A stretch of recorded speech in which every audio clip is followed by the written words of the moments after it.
All right, Scott, I know that I talked about cops. What did I say? Cops, cats, and conductors. Yep. And I'm sorry to say that I've officially become one of them. Never. You're a cat? Never. I know you're not a cop. Never the cop and not the cat. So, I'm down here and hello, everyone.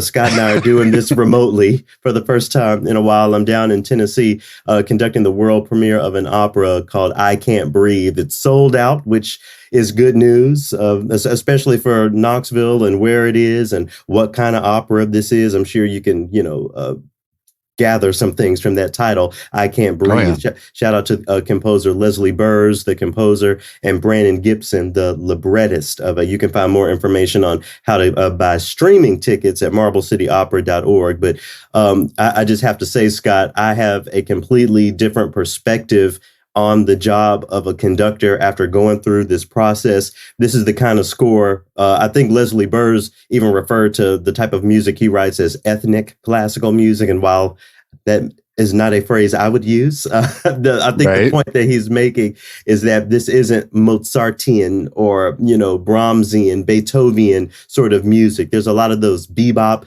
rhythms and Charlie Parker quotes. So when you start talking about music that sounds like thump and all that, when you see that notated for the classically trained musician, it looks really complicated, but if you can just get into the groove of it, it's not all that bad. Anyway, so my role has been to really, and Leslie Burrs has really helped a lot with this as well, but getting the orchestra to get into that groove. And, one of my bosses a long time ago at a school I used to work at, he used to say, fight the white. I feel like I've been doing a lot of that, no shade. But it's really been an incredible experience. So shout out to all of the conductors. I'm gonna have my sweat rag. I used to make fun of the composer sweat, but now I get it. Mm-hmm. That's a workout, especially for like a 3-hour long opera that I'm doing. It's something else. But anyway, it's good to be down here in Tennessee. It's actually a little chillier than I expect it to be. It gets down into like 35 and 36 at night. So I gotta wear a hoodie. Up here, people go out in shorts and Crocs in that temperature. Right. Minnesota's still there. Nothing too bad has happened in the past few days, right? Nope, nothing too bad except for the Potter announcement, which I know that you're going to talk about. But yeah, we'll get into that in the Trilloquy. We do have a winter storm on the way, so nobody's going to be shoveling your walk. You're going to have to do that when you get home. No, it's pitiful. It's pitiful anyway. And shout out to all the people who shovel their walkways, because I want to make sure that the kids, especially the reason I get up and do it is for the kids going to school, so they're not having to traipse around in the snow and wait there, Yeah. So just trying to be a good citizen, class solidarity. We're also going to get into that a little bit today. But anyway, so for this week's Downbeat, we're going to hear from Paul Robeson. First and foremost, shout out to Bill Morlock, a colleague of yours and friend of yours, Scott. He was the person to first say, I'm sure I've said this before, but I'll say it again. He was the first person to say the name Paul Robeson to me when he heard about TRILLOQUY and the things that we're trying to do, music, meeting the world, and activism, contemporary culture. He wanted to make sure that I was aware of the legacy of Paul Robeson. And we had a whole opus of TRILLOQUY dedicated to Paul Robeson, but we're going to hear from him again in the Downbeat. So last week I was chatting and catching up with Caesar, another member of the TRILLOQUY family. Shout out to Caesar Civetta. And he put me on to some audio that I didn't know existed. So long story short, Paul Robeson was traveling the world doing all this singing and that sort of thing. He found himself in Russia. And on his account, he felt for the first time in Russia like he was a full human being. He didn't feel racialized, oppressed, all of those things over there in Russia. So after experiencing that, he went on tour in Russia and would constantly talk about all of the racism that he was dealing with in the United States. Again, this is back in the late 40s and early 50s. So the Jim Crow and all of that stuff was hot at that time. There were still sharecropping situations going on. But anyway, so he's over there talking with the Russians about how fucked up it is in the United States with race relations and all of that stuff. And when he got back to the United States, they took his passport and he had to sit in front of the House Committee on Un-American Activities back in June in 1956. Anyway, there is audio of that session, and we're going to listen to just a little bit of it here today. In Russia, I felt for the first time like a full human being. No color prejudice like in Mississippi. No color prejudice like in Washington.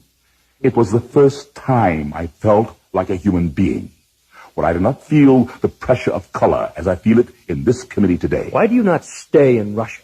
Because my father was a slave, and my people died to build this country. And I'm going to stay here and have a part of it just like you, and no fascist-minded people will drive me from it.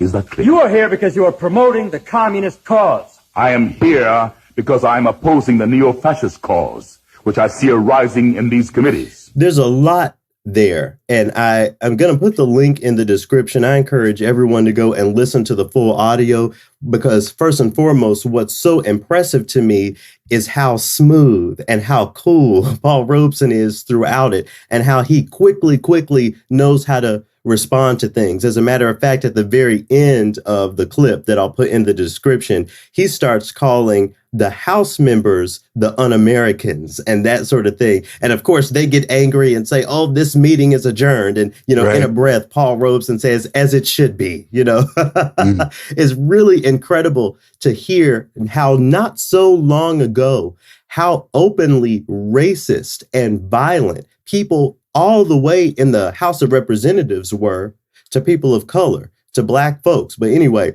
let's bring this back to current day. One of the reasons why I wanted to revisit this today is because in the news, we're seeing things about Russia and what's going on in Ukraine. And I'm not here to break that down because, world politics is not my bag. But what I wanted to ask you, Scott, in conjunction with what we just heard, growing up, or even in a contemporary way, have you been conditioned to feel one way or another about Russia? Or do you feel like you've been conditioned to feel one way or another?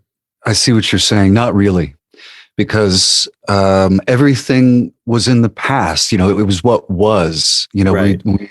The Cold War had finished up, just a few years before I was born, I believe.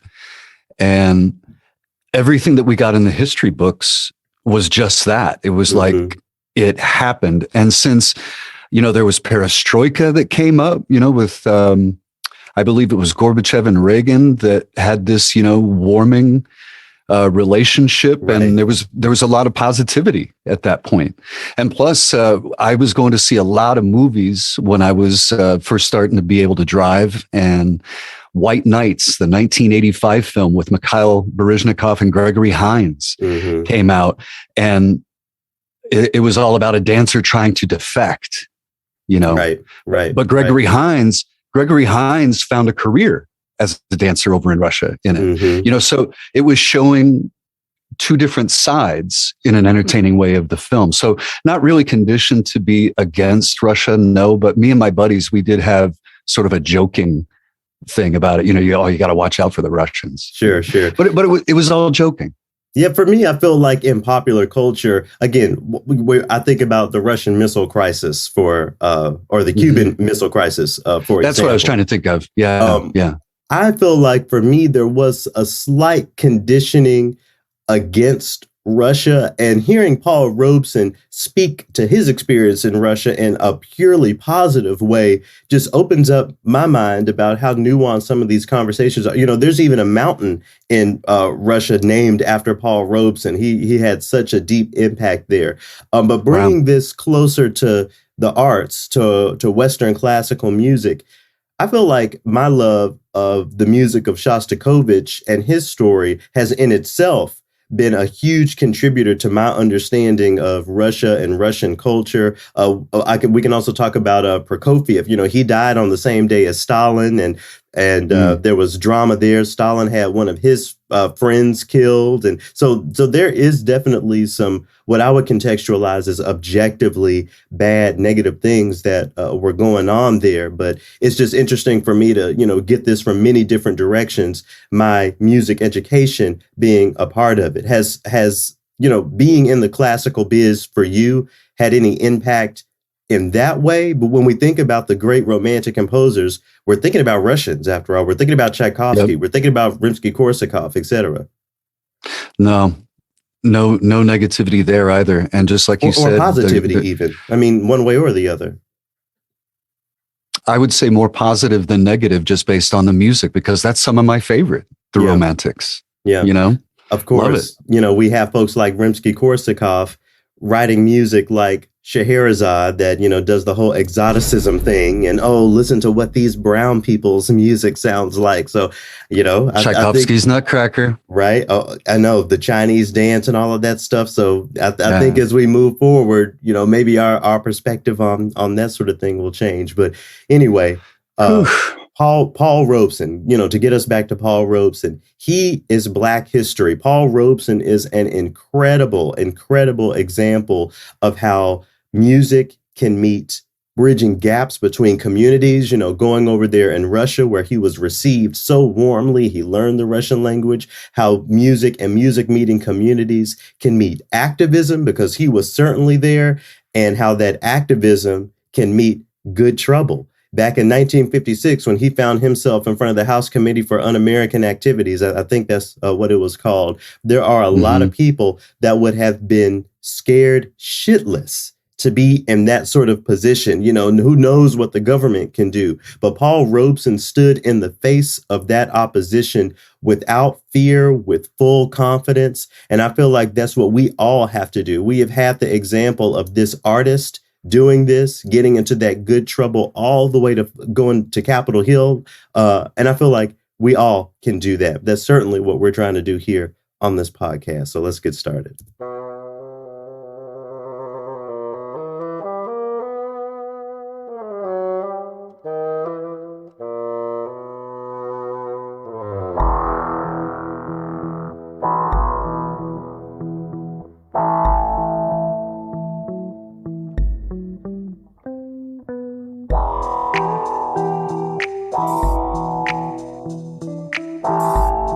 I'm Garrett McQueen. I'm Scott Blankenship. And this is TRILLOQUY. The timing is a little different virtually. It is. but we'll get it. Hello, everyone. Welcome to Opus 130. Is this 139? Yeah, Opus 139 of the TRILLOQUY podcast. To returning listeners, thank you for returning, for all of the continued support and making sure that TRILLOQUY remains a vital and relevant and required body institution within the so-called classical industry. Thank you so much. To new listeners, if you're tuning into TRILLOQUY for the first time, this is a podcast that takes the phrase classical music and works toward decolonizing that. So what do I mean by that? We take music, we take conversation, we take world events and pull them all together. Western classical music for a long time has been treated as an escape. We believe that if we can decolonize it towards creating more proximity to the rest of the world with it, all the way to changing what we mean by that phrase, we can see a brighter and better future for all of us in this music industry. For more information on the TRILLOQUY podcast and to find out how to donate to TRILLOQUY, visit TRILLOQUY, TRILLOQUY.org. In addition to your support for the TRILLOQUY podcast comes from Springboard for the Arts, a local institution in St. Paul, Minnesota, working toward making sure artists have a means to make a living and a life. More information on them is springboardforthearts.org. I also want to thank once again Marble City Opera for having me down to conduct the world premiere of I Can't Breathe, music by Leslie Burrs and libretto by Brandon Gibson. You can buy your virtual streaming tickets online at marblecityopera.org. And also, finally, I would like to thank the San Francisco Symphony for having me in to host a series of modules for DEI training. Scott, one thing that I really believe in and that I'm bringing to this work with the San Francisco Symphony is creating bridges between communities and narratives, conversation, dialogue being a part of that. So what I'm going to be doing in the next couple of weeks, I've chosen some excerpts from TRILLOQUY interviews, and I'm presenting that to the group so that they can hear what some of the narratives are within the field of music and what they think about that, how they can bridge and create proximity to certain communities if they understand the narratives of those communities. So it's really fun and really positive doing that work. So thank you to everyone over at the San Francisco Symphony. And with that, we will move into movement 1. We're here in movement 1 a little quicker than we typically are. Maybe this virtual one will be a shorter one. We don't gab as much if we haven't had dinner and haven't been smoking weed or anything. But anyway, you're gonna get us started this week in the first movement with what sort of accidental, first of all? The first one is a natural from something that I said in the downbeat. When I said the Cold War happened a few years before I was born, and I meant, you reminded me, that I meant the Cuban Missile Crisis. And I did a quick little search just to get the correct days. That was just, like a couple weeks in October of 1962. Oh, you weren't around yet? And no, I was 1970, remember? Yeah, the best year. I'm joking with you. But so just for people who don't know, the Cuban Missile Crisis, Russia moved nuclear missiles into Cuba and pointed them right at us. And as we learned from the Marvel universe, the X-Men saved the day, right? In that canon. In that canon. Did you see that movie? Right. And then I don't know how I feel about that. Like, because there are people, well, maybe no one will believe that the X-Men saved the day, but that was something very tense. And I don't know. So maybe I need to mind my own business, but I feel like somebody could pull on a thread there and say something about that being problematic in some way, but And just to put a closing tip on that, the Cold War, according to what I found on this quick search, ended December 3rd, 1989. So I was around for quite some time by the time. Did you ever have to hide under your desk in school for the drills? Did y'all do that? No, we never did that. Which we didn't have done anything, No. But we did have those stickers on the wall that said, the basement is a fortified fallout shelter, things like that. So that was creepy to walk around and go, damn, if we need to get away from radiation, well, all we have to do is go downstairs. Well, look, I'll say this and we'll get on with it. If we had government bodies, institutions, putting the narrative into schoolhouses, especially elementary schools, that, okay, just hide under your desk and everything will be fine, knowing everything wouldn't be fine. If the rug is pulled over us so obviously in that way, of course, the rug has been pulled over our eyes when it comes to this whole classical music thing. It all connects. It all connects, and we're going to go ahead and get into your accidental. So what you got? Kind of reminds me of active shooter drills. Anyway, I found an article. I've been doing some in-depth research of William Grant Still. And since this is going to be the last opus that we record for Black History Month, I thought that it would be a good idea to get to some of his music. And I found some things that sort of made me shake my head, blink, and reread in a flat sort of way. I'm going to say a sharp. I'm surprised. All right. So what I'm looking at here is the Portland Youth Philharmonic's blog, portlandyouthphil.org. William Grant Still's Troubled History. They did a 5-part series on it, and in part 4, it talks about the 30s and 40s being William Grant Still at the height of his powers as far as, quote, serious music goes. But dearest to him, it says, was choral music and his 8 operas. The most famous and infamous of those is Troubled Island. Yeah. And that's something that he was working on based on a play by Langston Hughes. It was all about the Haitian Revolution and its first leader, Jean-Jacques Dessalines. It says the libretto was begun by Hughes, but finished by Verna Arvey, which was William Grant Still's wife. And I went, okay, what's up there? So they had parted ways over political differences. William Grant Still and his wife? No. Langston Hughes and William Grant Still parted ways. Gotcha. Verna then finished the libretto. The reason being is because William Grant Still was anti-communist. He was against all of these ideas and against the fact that, or this thought that Black people would be welcomed or better off there.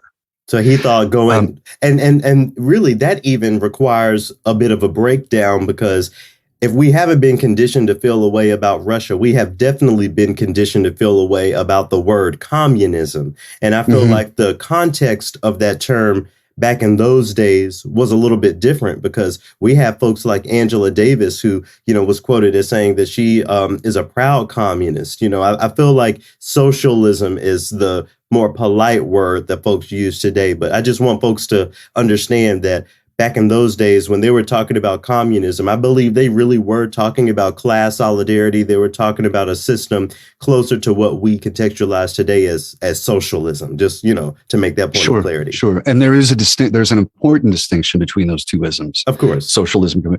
But I want to pull this comment here, because after Troubled Island premiered, there was like 20 minutes of ovation after the show. Critics panned it, and it was like pushed down, right? So here's this quote: "Perhaps Still's worst sin from the perspective of white and black America was his outspoken anti-communism during the post-war era, which made him something of a pariah, particularly in liberal white circles. His politics were the polar opposite of Paul Robeson, the famous and still revered singer who was the victim of virulent anti-communism and racism." So here's my question. He's writing in, quote, the serious, acceptable way at this point, right? He's anti-communist, and yet they try to suppress his opera Troubled Island. Well, because go ahead. Shouldn't the anti-communism piece ingratiate him to the more conservative listener in the States? Look, this is very important, and I'm so glad that you have brought this in. So we have William Grant Still, as you've said, who is writing in this Western style, yes, infusing blackness in it, but still very much writing in that, Western paradigm of symphonies, opera, ballet, all of that sort of thing. He had these beliefs that in those days, the white folks were more comfortable with, because it sounded different than what Martin Luther King Jr. would eventually talk about, Malcolm X, all of these folks. And yet his blackness still kept him out. And I think that connects to things today. I feel like there are so many classically trained musicians, Western classically trained musicians of color, who think that there is some way for them to become acceptable, but in an ecosystem of racism, that is absolutely impossible. Brandon, I've been shouting out Brandon Keith Brown a few weeks in a row. He speaks and writes to the exact same point. There is nothing that you can do to really be one of them, at least in that way. So I feel like that has to be accepted and understood. And what it makes me think about, Scott, is that one of the reasons, with the fact that, his blackness kept him out of certain spaces. Still, we do know his name. And when we think about black composers, he's one of the first names to come up, if not the first name. 100%. Is that respectability why that has happened, as opposed to us learning or not having learned about the Julius Eastmans, for example, because of his lack of respectability? That's what it makes me think about the whole conversation. I feel like, and we're not going to I'm not going to sit here and bury William Grant Still on my platform. He's written some of my favorite pieces of music. That article that you have pulled up mentions Saji, and that doesn't get a whole bunch of play, but I have it on vinyl. I listened to multiple recordings of it digitally. I put it into that series I did, The Sound of 13. So anyway, all of that to say, I appreciate William Grant Still's music and what he has offered us as far as how we can have the conversation today. And I feel like moving forward, we're going to have to take our critical eye to his place in the ecosystem and understand that some of his respectability is why we know his name. I also want to say that I am in no way tearing him down. I'm saying I'm surprised. I was a little taken aback to find the information, right? Yeah. And I think that it speaks to the fact that no culture is a monolith. Right. That there are slices within it, and we need to get away from that idea.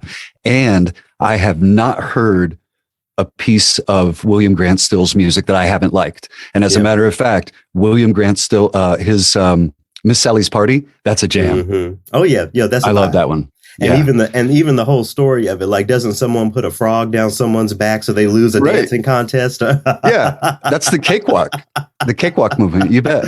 So it's been a mess out here for a while, right? And that's the reason why I'm going to bring in William Grant Still's music in the second movement, because it was among the first recordings that I played as I started into this career 30 some odd years ago. Right. I want to get back to something that you said. No community is a monolith. Let's break that down a little bit. So, from reading this article and thinking about this, basically what you're saying is that back in William Grant Still's day, as difficult as it was for Black people just in general, you had somebody who happened to make it to some degree into the Western classical realm.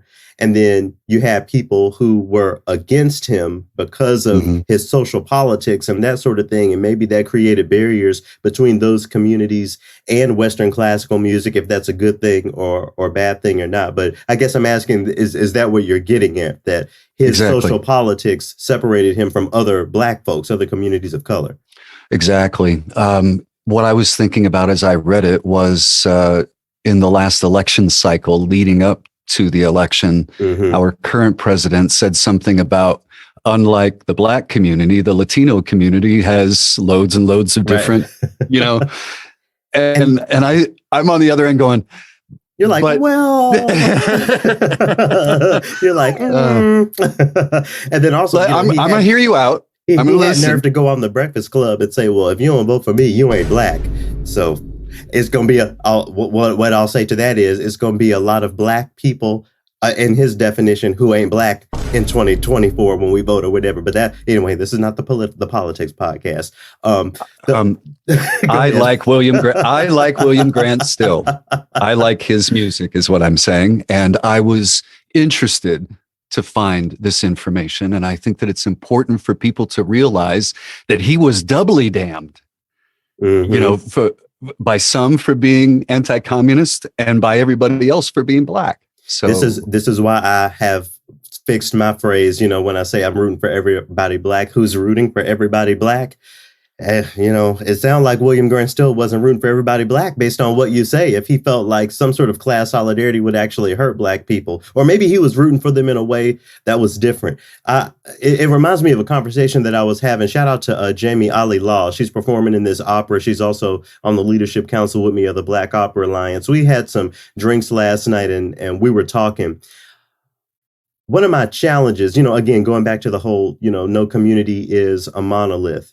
If it were up to me, when it comes to opera, most of these institutions would be torn down, and we need to build back up something that represents more of us. At the same time, I understand that there are Black folks who want to go sing and be featured at the Met or La Scala overseas, Washington National Opera, whatever the big opera houses are that have been around since the days of Jim Crow and slavery. That's another conversation, because what are we supposed to say about institutions that were built during those times? They were built to keep certain people out. And we're still seeing that as far as programming and all that stuff is concerned. Anyway, because there are Black folks who want to engage those spaces, and if I'm someone who is rooting for everybody Black, who's rooting for everybody Black, that means I have to create space for them to do that. Although, to a degree, it goes against what I'm working for. So while that can sort of be contextualized as seen as a bit of dissonance,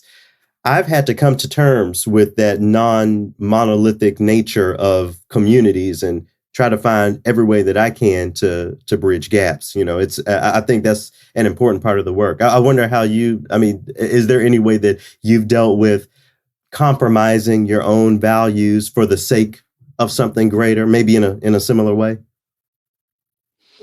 Yeah, nothing that I could outline since I'm feeling on the spot all of a sudden. Nothing I could outline right now, but I believe so.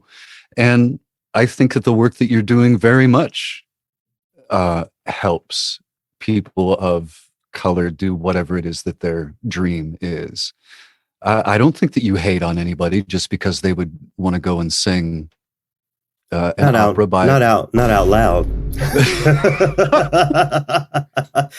I was so basically Garrett said, not as far as you know. Right. I want to shout out Mike Combs, percussionist with the Knoxville Symphony, a former colleague of mine. He's housing Dell and I for the first half of our stay here, and he was playing WUOT throughout the house. So I'm listening to my old radio station, and there's a promo that comes on for today's episode of Performance Today, which features Randall Gooseby, and I'm rooting for Randall Gooseby. We have shouted him out and featured a lot of his music on this podcast. I can't help but to think about the word tokenization. And that is what really drives some of my opinions about Black people needing to divest from some of these institutions, because there are people who are listening to that interview with Randall Gooseby, or that will be listening to that interview with Randall Gooseby today, hear him speaking and playing very much within the lines of the traditions of Western classical music, and think of that as progress. I stand very much against that, and I stand very much with Randall Gooseby. So I guess that's another example of sort of the nuance that I have to deal with when we talk about communities not being monoliths, because there's a lot of ways forward, but I think we all have to just be aware of the way forward. I think, in talking with Randall and knowing who he is as a person, he understands where we have to go in changing these aesthetics and opening up the doors. That part of his work isn't always highlighted in these traditional or more traditional spaces. So that's just what I want to make sure that folks are aware of when they go take these opportunities, to always think about the ways in which they are being tokenized. We talked about Paul Robeson at the United States House of Representatives. I've been at the Minnesota State Capitol to beg for money or do whatever, and for folks to be like, oh, hey, this is the diversity in X, Y, and Z. That is not lost on me. It's not that I'm not thinking about that, and I understand the opportunity that's there. So as we all move forward in this work, I think we all just need to, and I'm including myself in this, remember the nuance of all of these conversations. It's never an if or sort of conversation. I'm believing more and more in both and conversations, as long as we still have our eyes ahead, have our eyes on the prize, and are thinking about ways to bridge communities to get into to change this whole ecosystem. And we'll move on from this in a second, but I don't know. What do you think about that? Like, let's go back to the Randall Gooseby example. Someone who is really shaking things up in his own way, but is still within the lines, and how that can be weaponized toward fortifying these structures, similar to what we were talking about last week, really, if you remember. Mm-hmm. Yeah. I'll say again, my belief that we need people working at all levels. Yeah. I think that Randall Gooseby playing the music that he does on that major label, that's a good thing. I think that if nothing else, having his presence there in that way at least gets people who aren't used to seeing that used to the idea. So it's a building block that's way further down here in the junior level, man. It's way down here. But it's necessary for some. As long, you make a good point. As long as that is understood, as long as we understand that is the C spot run level of the conversation, when we talk about inclusion and diversity and all that stuff in the arts, I'm fine. I just have a problem with the fact that there are a lot of people who think that is the destination. Having Black people get on stage and singing Rigoletto is the destination, instead of new operas with new aesthetics actually being the destination. Good point. Yep. Good anyway, so that got a sharp from you, correct? What piece of music did you want to transition out of this with? A piece of music by William Grant Still or someone else? No, since I'm going to use William Grant Still in the second movement. So here, since Troubled Island was about the Haitian Revolution, I thought it would be a good idea to visit some music by a Haitian composer, and I found one that I was not familiar with, and I did some listening to Ludovic Lamothe. But you said that you did know this name. Yeah. And all of my rule breaking at at your job, he made a regular appearance. I think even during the George Floyd uprisings. Again, you talk about the Haitian Revolution in Troubled Island. I think, and we talked about this a couple of weeks ago with Victoria Joseph when she was the guest. But I think a lot of Black folks, when we think about the situation of liberation and really taking the bull by the horns, taking our country back, and X, Y, and Z, and that can sound, dangerous and conservative depending on who you are, take our country back. But anyway, I feel like a lot of Black people point to Haiti. So for that reason, he was already a composer that I knew, but I'm glad you're on to him now. Yeah. And one thing that I want to point out, I might be stepping in it here, but in the research that I found, one of the first things it brings up is he was known as the Haitian Chopin. Okay. Oh, here we go. Don't do that. There we go. Don't do that. Right. So all I'm saying is I'm pointing this out so that going forward, you don't do that. Don't do that. And it's happened more. It's happened more than people realize, because we have had the Black Mozart conversation when it comes to Joseph Bologna, but we have to remember the Black Dvorak. Yep. They called Samuel Coleridge Taylor the Black Mahler. So just stop it. Just stop it. And not to mention that it might be somebody Black over in Poland while you talk about the Black Chopin. Well, let's say their names as well. The Black people. Right. Anyway, I'm getting off track. Ludovic Lamothe. What else about him? Don't call him the Haitian Chopin. That's all I got to say. I love the sound of his music. It sounds like it's on an upright piano, and I just felt like I was in it just took me to that spot, sort of maybe a dance hall in Port-au-Prince or something. Sure. Well, let's listen to a bit of his piano music here. Opening of his 5 piano pieces. This one is subtitled Album Leaf Number 1.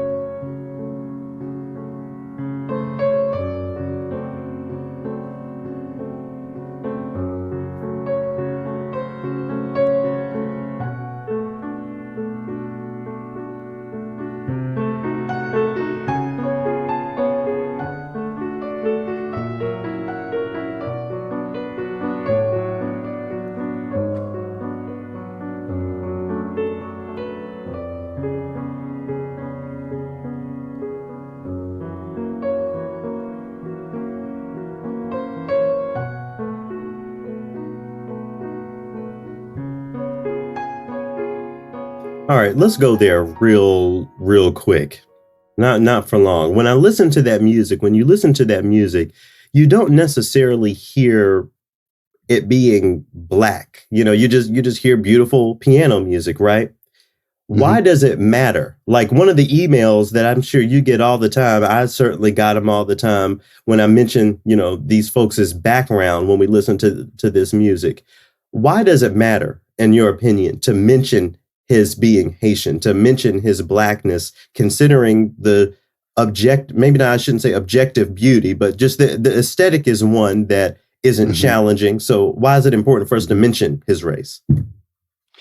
A lot of people I'm not going to say a lot. I have a handful of haters that write on a regular basis that say, essentially, I'm going to clean it up. They say essentially, why can't we be colorblind in this instance? And my response is color blindness then negates the person. If you are, thanks. I guess the delay really did play a factor there. The Blackness is the bedrock of the person. It is an integral part of the person, and therefore the part of the music. And if I did not say that this person was Black or Afro, what would that be? Afro-Haitian? I would just say Haitian. A Haitian person is a Black person. Yeah. So if I didn't tell you that it was a Haitian person, what would your assumption be? Right. That it was some obscure white composer. Mm-hmm. Okay, I need to tell you that. Right. Mm-hmm. So I'm sorry if that offends some of my listenership, but that is the case. That if I didn't tell you, it's not like it's a woman's name and you would get that just because I said the woman's name, but Ludovic Lamothe, that could be a white French guy. Right. Right. Exactly. So I have to tell you, We have to remember and continue to remind ourselves, all of us, that when we talk about race, it's not just skin deep. I know for a fact, maybe even William Grant Still himself, Scott, would draw issue with saying that color is the bedrock of who people are. You know, maybe he would say something like, "Oh no, I'm a composer first," and blah, blah, blah, whatever. You know what I'm saying? It's more than no. I'm affirming what you're saying, because it's more than that. When I hear you say that, you know, blackness is the bedrock of many people, we're not just talking about skin color. We're talking about the reverberations and the impact and the manifestations of that. So being, you know, the great grandson of slaves is significant. That's something that plays a role even today in the way that I exist in the world. Being Black has directly impacted where I can go and where I cannot go, the conversations I have, the activism that I engage in. So that is why that has to be affirmed. It's more than just skin color. Race is more than skin deep. It's a unique experience, and a unique experience that sometimes pops up through the music, and maybe sometimes it's not as obvious as we just heard with Ludovic Lamothe. But the point is that it's important to name that, because they were going through a lot down there and are still going through a lot down there. And despite it all, there were still composers who managed to write beautiful music, even beautiful music for the pretty white experiences of the typical audiences here in the United States. Anyway, let me calm down before we get I don't know. deep. I listened to that. I listened to that and I was just feeling like that sultry night sort of vibe, you know? Yeah. And maybe two people dancing in these long strides. And of course. Yeah. Very Victorian, even giving me Interview with the Vampire, you know? Maybe. Yeah. Yeah. You know, and that's the thing down there in Haiti is I'm not going to, you know, talk about voodoo and nothing here. But anyway, let me go ahead and get into my accidental. So I'm going to give this one, I'm going to give the sentiment, at least, of what this article lays out. A big old flat. So I'm reading here from theguardian.com. This came out a couple days ago. The title is, "How is this classical music? Composer's fury at Grammy's shortlist." So of course I read the headline and I was like, oh, I'm talking about this. There's been so much going on in the news.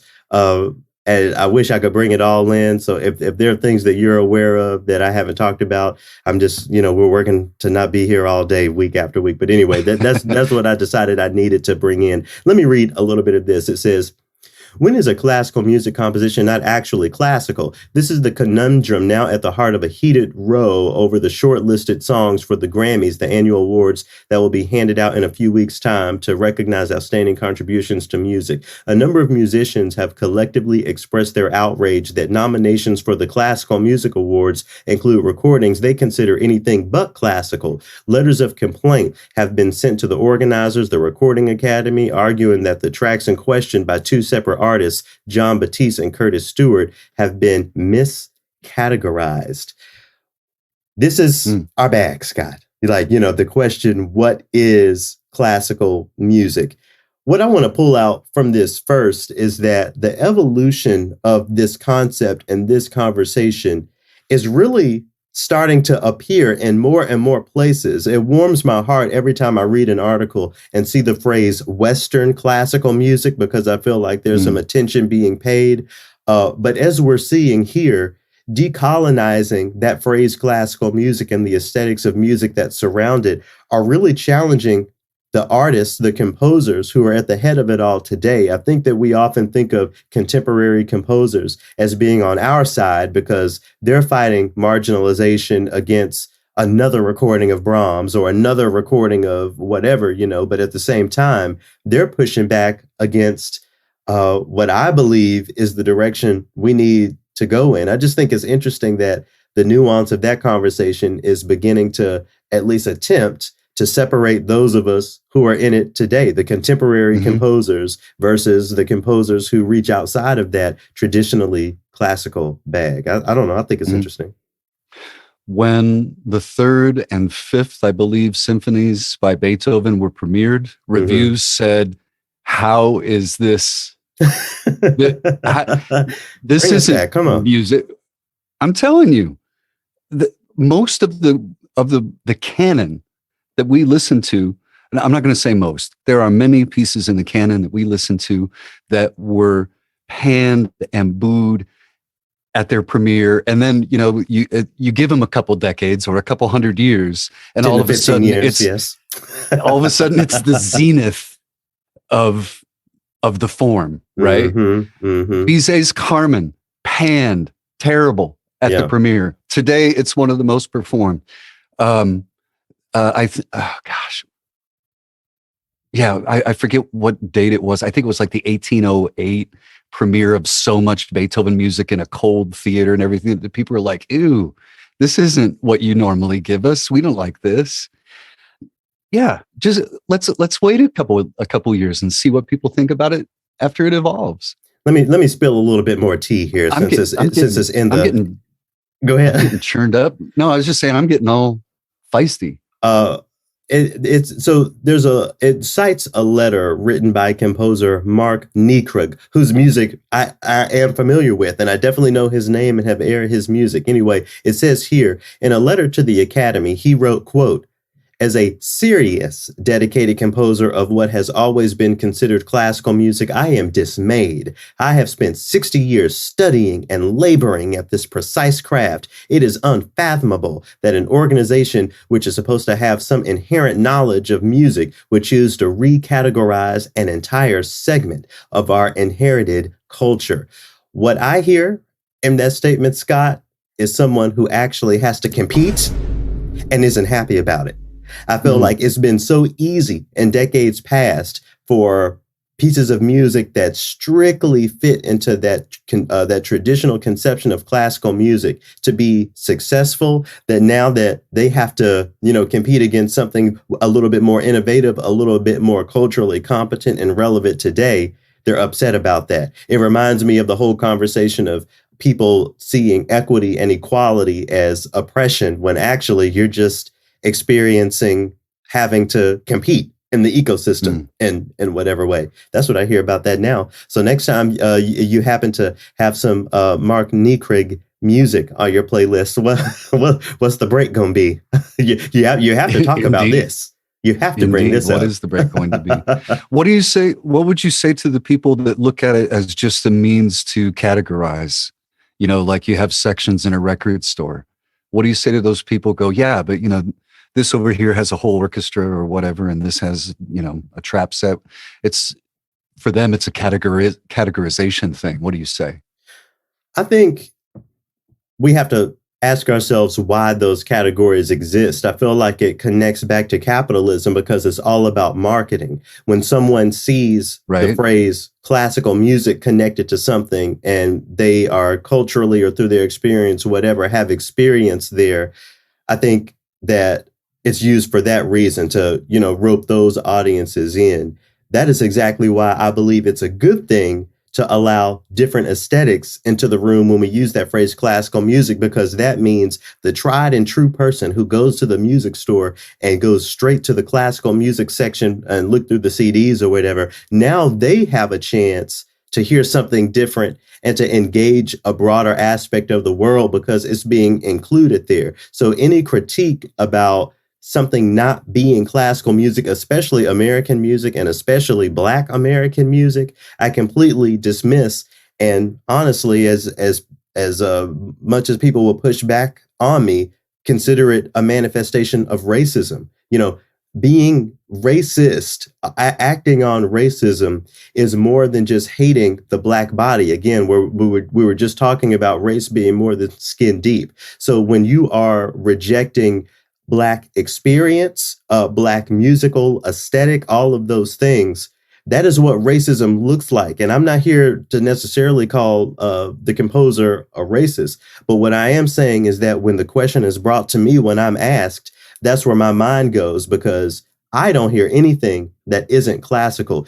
As a matter of fact, one of the pieces that is being complained about, specifically the John Batiste, we have featured on TRILLOQUY, and I didn't even give it a second thought. of it being something classical. I think we celebrated the fact that it was at the Grammys. The other part of the conversation, of course, we have to get away from this idea that we are validated through institutions like that, because great music doesn't need that. Drake himself, a few years ago, my favorite male rapper, when he won Grammys a few years back, I forget for what album, maybe for the Scorpion album, he got up on that stage and said, listen, you do not need one of these. This is not validating me and it doesn't validate you. And of course, they cut half his speech. But I feel like in conjunction with challenging the traditional aesthetics of what we allow into, the classical Grammys or whatever, we also need to move away from needing that sort of validation. I mean, I don't know if you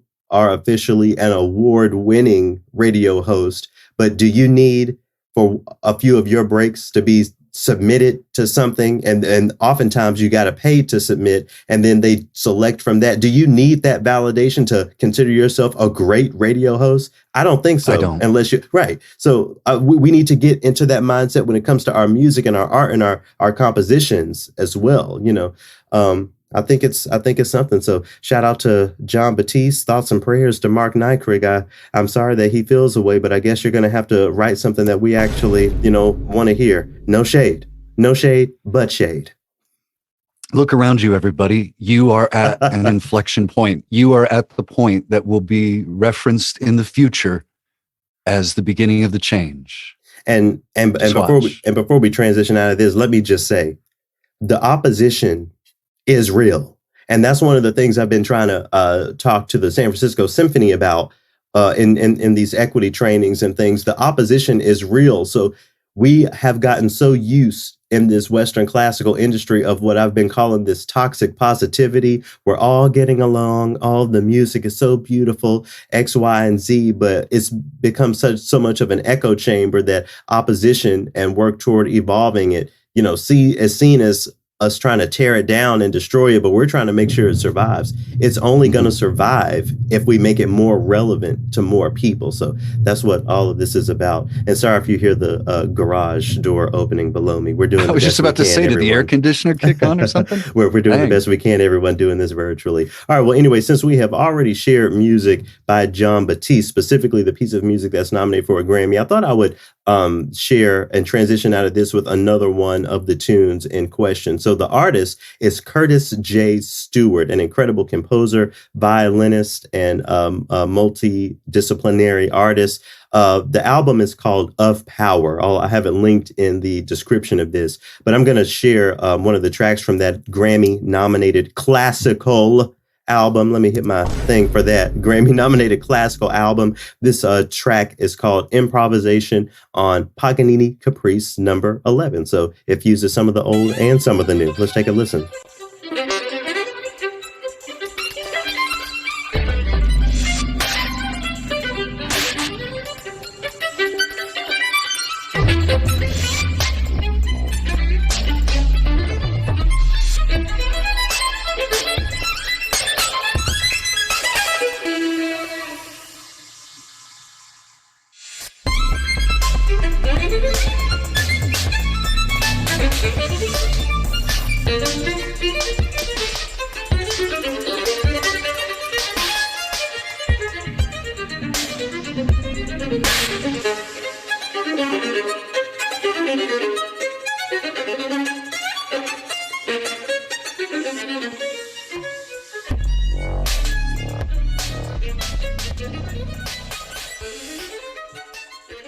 What are your thoughts on that? On just There's a lot going on first listen.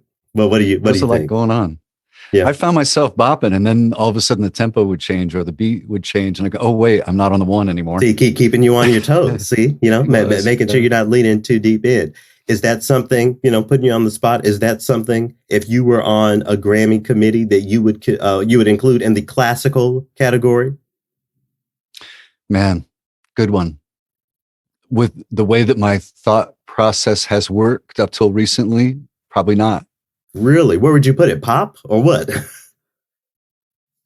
I don't know where else it goes other than classical. I mean, the name Paganini is in the title, and we're hearing excerpts from that, and it's obviously violin. I don't know where else it should go. Yeah, that's a good point. I can't think of anything either. It seems like that would be the only slot for it if we're paying attention to those labels. Yeah.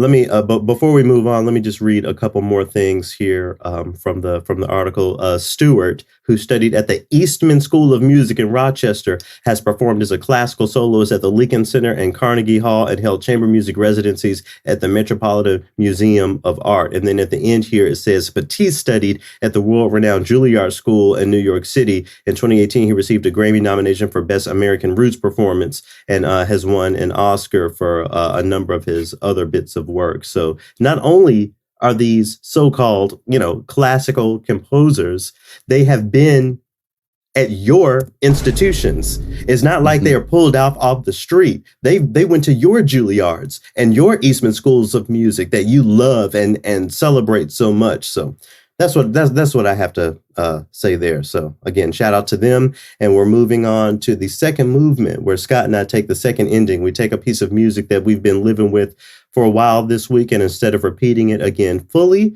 we listen to a bit of it and talk about why we've been repeating it. Let's start with you this week. You said you wanted to return to a piece by William Grant Still this week. The anti-communist, huh? Since I found that article. Yeah, and this reminds me of when I was itty bitty, just maybe 19, 20 years old, and first turning on the microphone to announce classical music. Yeah. And William Grant Still was there. This was part of my cutting my teeth, as you say, at UOT. Yeah. So this is me cutting my teeth. And this exact recording of the Oregon String Quartet of the Lyric Suite is the one that I consider the benchmark. You know how when you're really drawn into a piece of music, that first recording that you hear is the one you measure all others up against. Right. So this is that for me. But the movement in particular that really speaks, especially now, is the quiet one. Because when you think about people like, we talked about Randall Gooseby doing work at some level. You're doing work at some level. I'm doing work at some level. I know that there are people listening who feel like they don't have a way to participate. Yeah. That they don't have a way to help. And I say that even the quiet people, even the people who are a little scared about the situation, I think can do something quietly, behind the scenes, low key.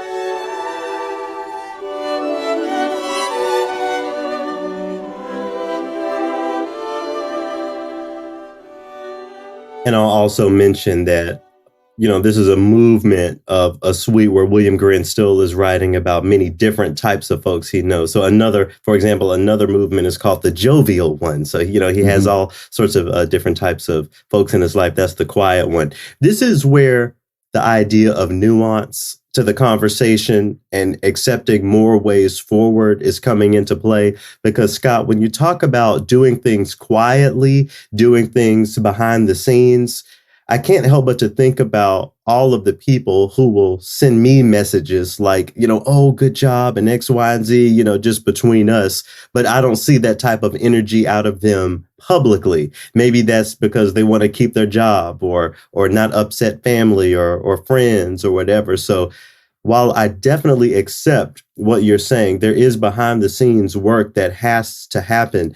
I can't help but to think about all of the situations in which the idea of doing the work behind the scenes has been used as a means to not actually do the work. Sure, an excuse to not do, in the same way that we say, oh, well, this is a long conversation and, I'm playing the long game. When people say they're playing the long game, I hear them saying, I'm not playing the game at all. That just being an excuse to not immediately act. But with all of that, I do affirm that there are examples of people actually doing the work behind the scenes.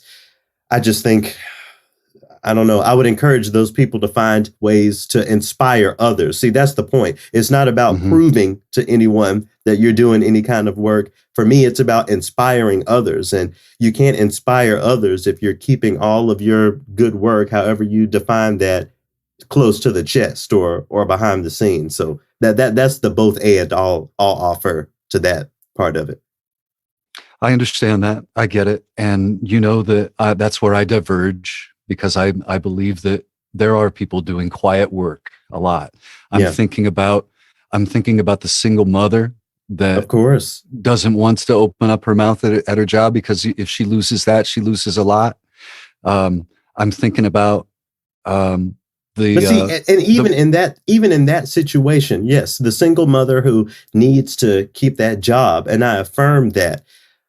I want to inspire that single mother to find something that she doesn't have to hide herself within, because how safe are you in that space if you can't speak up? What is your actual rapport with your colleagues, these so-called friends, if on the other side of you're making some statement that speaks to your truth is you're getting fired? I want to liberate those people. I want to empower those people. I don't see it as empowerment of being in a situation to where you have to keep your mouth shut for the sake of X, Y, and Z and doing other work behind the scenes. That doesn't feel like empowerment to me. Yes, and in the meantime, they're doing what they can. Yeah. In the meantime. My own, go ahead. No, I'm just, I totally understand what you're saying, because I know people like that. Yeah. I know people like that, but I can't make that assumption about all. Right. Because, we go back to that conversation that we had about trust, and you have to give it to get it. Right. So I am trusting that the people who are not showing the work that they're doing are actually doing something. Yeah. And I know that a lot of people listening are that way. So I'm just affirming my position and yours at the same time. It's a yes. I mentioned the show Performance Today earlier, and it has me thinking. So, that piece, the quiet one, it was on the playlist of the first time I guest hosted Performance Today. So, I wanted to make sure that I spoke not only to Blackness, but highlighting the aesthetics of communities that aren't always centered. So I included in that first episode, again, of Performance Today that I guest hosted, a recording of the Knoxville Symphony where I played at the time, our recording of a mandolin concerto by Jeff Midkiff. It was very much Appalachian, when you think about folk music and the mandolin and all of that stuff, and it's meeting the orchestra. We had to raise money to get the rights to air it on Performance Today. It was no easy feat at all. There was I think Visit Knoxville sponsored that. Shout out to Visit Knoxville for writing that $5,000 check so that people could hear something other than another Mozart, whatever. But anyway, whoa, I think about that because the first piece, again, on that hour of programming was the quiet one. And I just want to bridge these gaps. And while I center Blackness and I center Black equity, I include other populations. There are people here in Appalachia where I'm sitting right now who need to be, who need to see themselves in what we're doing, and including those folk aesthetics, bluegrass, whatever, within the space that we call classical music is just as important. I've believed in this thing for a long time. I've been doing this work for some time. No one can ever check me. Well, remember in the New York Times article about TRILLOQUY, they were like, we shifted our focus, in response to George Floyd or whatever. And I can get why they say that, but we've been in this conversation. When the Grammys, writes that, whoever, the Guardian writes that article, with the Grammys beginning to question what is classical music, Scott, that's a question that we have been asking for a while. So all of that to say that you can't check me, you can't check us on this conversation. So as we begin to really dig into more nuance of it, I just hope folks understand that it's folks that have been here for a while, even before us, trying to break this stuff down. And hearing that recording of the quiet one definitely reminds me of that. So shout out to the late William Grant Still. It's going to be interesting to see how we remember him in 30, 40 years when I'm an old man. Yeah. Maybe we go get him out of here, but who knows? All right. Well, anyway, my second movement this week, I want to return to the opera aesthetic, since I've been thinking about it a lot. So two members of the TRILLOQUY family, Jeff McNeil, also known as the Phantom, collaborated with Babatunde Akimboboye, an artist who is known by Tunde, to create a track called Diabolic, the remix to Diabolic. So I'm not going to say anything. I'm just going to press play on this. And Scott, I'm going to get your thoughts. We came here to shut it down.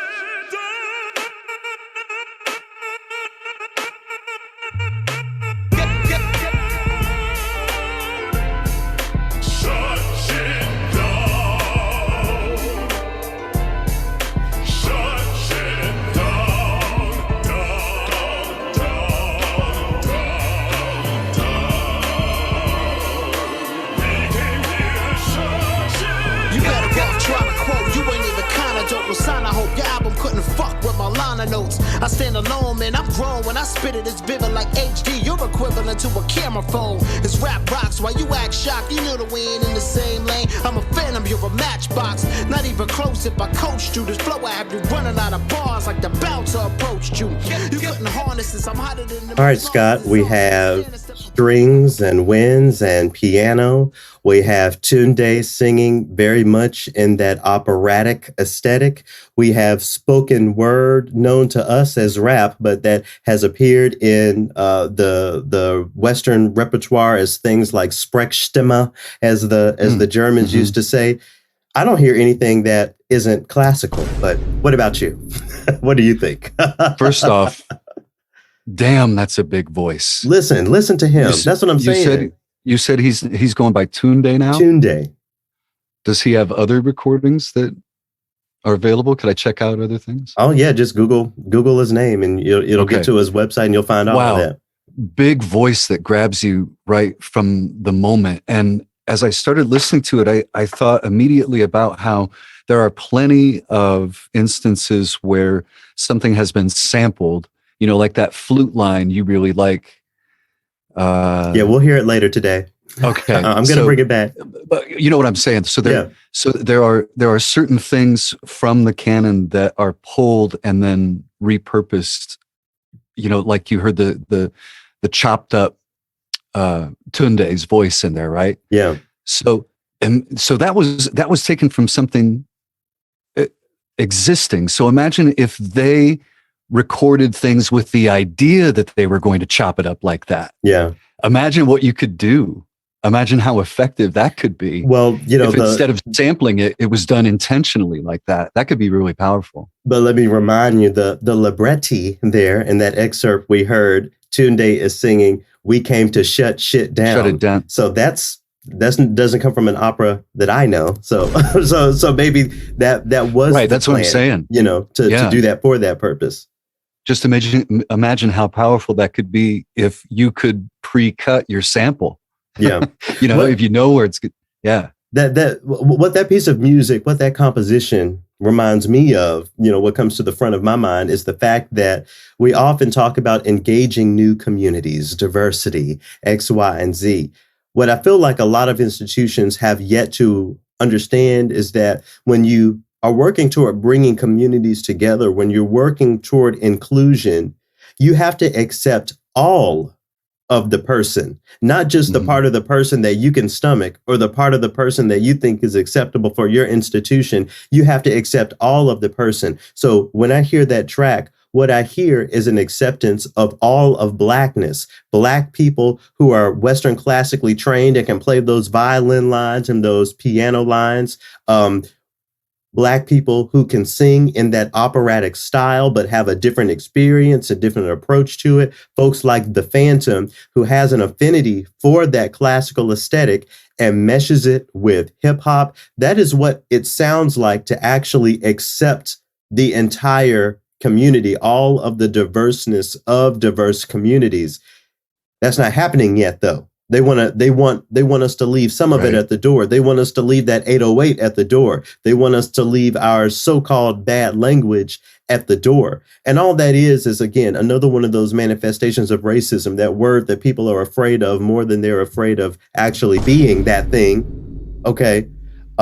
We have to have that conversation. And I feel like pieces of music like that help us have that conversation. I don't understand why people would not want to bridge those gaps unless there's something deeply enrooted that, precludes a person from accepting the idea of all of a person's blackness in a space. But anyway, y'all know where I can go with that conversation. How about we listen to just a little bit more the end of that track, just to take us out of this bit of the conversation.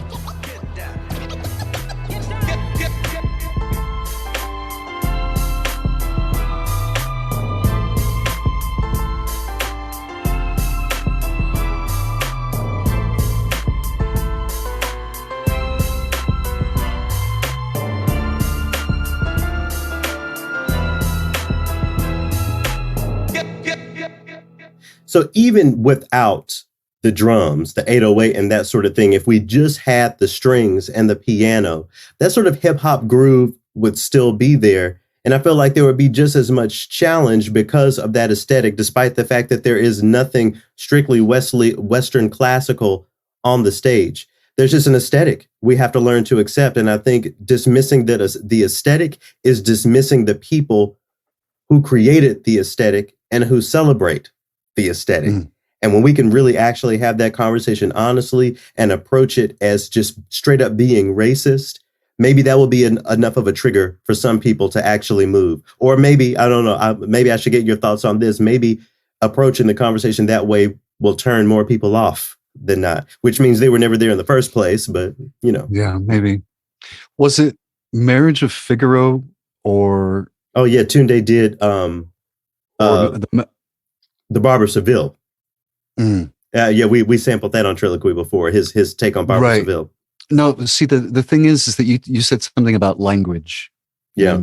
Our so-called vulgar language, or however you put it. But was it the Marriage of Figaro or the Magic Flute that was challenged when it premiered for its vulgarity? Oh, I'm sure one of them. I just can't remember which one it is. I think it's the Marriage of Figaro, but we've had these conversations before over the centuries. Right. So we're at the nexus of another one. That's what I think. As long as we can, I don't know, whatever. Shout out to the Phantom. I say whatever. I just kind of brush it off because I often feel like I'm just repeating myself ad nauseum. But again, pieces of music like this, I think, help affirm my point and give people a glimpse into what the future looks like. Maybe that is what the sound of an opera house is going to be in 50 years, or what it needs to be to engage more communities. That's something that we shouldn't be afraid of. That's something that we should celebrate. But there are so many people that are afraid of that because they're afraid of their white spaces being challenged and turning into something else. If we want to dramatically change who our audiences are, we have to dramatically change the aesthetic. And I'm going to die on that hill. I'm there as I work with these different symphonies and these other artistic institutions and more of official capacities. I have to press that, and I get challenged. I get pushback, but I really believe in it. So shout out to the Phantom and to Tunde for putting that together. All right, we're getting into the third movement. This week's guest is Damian Norfleet, and actually, Scott, Damian and his partner Lee Bynum, who works for the Minnesota Opera, they live over in Minneapolis. So this was actually the first in-person interview that I got to do in a while. So it was fun having Damian Norfleet into the studio. Damian is a part of Ensemble Pi, who we have featured on TRILLOQUY before, and they have an upcoming concert that's going to premiere Damian Norfleet's Isolated Triptych. I'm just going to read a little bit of the description here. It says his latest work examines the prison system and sociological structures, routine personnel, and texture, and their effects on both inmates and staff. It was created in collaboration with puppeteer and dancer Mara Gayen, and the piece will be performed by Damian Norfleet and Gayen as a part of Radical Kinship on March 2nd. So I'll have links to that in the description. Damian is an incredible vocalist and interdisciplinary performing artist. And we have a conversation where basically we just break down the idea of the prison system and who's oppressed and what our roles can be. Are these real roles? Are we being performative? It's a really great conversation that I can't wait to share with y'all. And I was honored to get Damian on the podcast.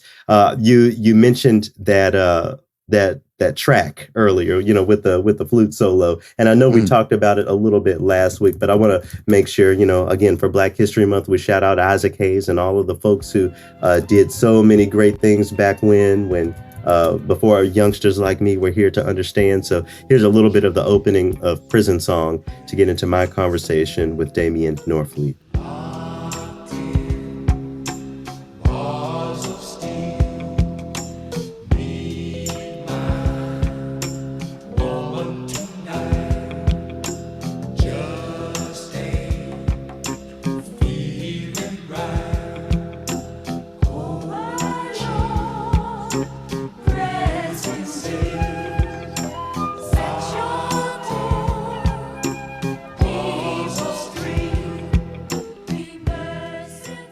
So when Edith, who is the founder and artistic director of Ensemble Pi, who's been on TRILLOQUY, shout out to Edith. Yeah, she's great. I love Edith. I really do. She's not only is she a great artist, we've actually become really great friends, which is so interesting because we're so different in so many ways, but we're, I don't know. I really love Edith. I mean, she's welcomed me into not just her ensemble and not just her artistic world, but literally into her family. Like I hang out with them, because I really enjoy the Cormans. But anyway, when she decided that this is going to be the theme of our next big concert, I mean, our last big concert, we really centered on reparations. Yeah. And that was a very fulfilling kind of moment because these concerts happen and I hope people get some kind of enjoyment out of them. And I hope, for the hour and a half we have you or the hour that we have you get something out of it. But months, for me in my process, months of research goes into these sorts of things. And maybe all that research doesn't necessarily make it onto the stage. You may not even see it, but it changes me and affects me as a person, which changes and affects how I approach the piece. Right. So that being said, Edith was like, hey, we're going to do this next concert and we're going to center on prisons and the justice, the so-called justice system, right? Justice system and correctional system and all these kinds of things. And Garrett, there are certain things I have spent enough time with, and I've put it in a place where I'm ready to discuss it with the public. And by public, I just mean like different groups of people. As a Black person, prison conceptually is just very problematic. And I don't know, like at this moment, if I was in a place to discuss it in a meaningful way with other people that were not Black. I just don't know. I can get there.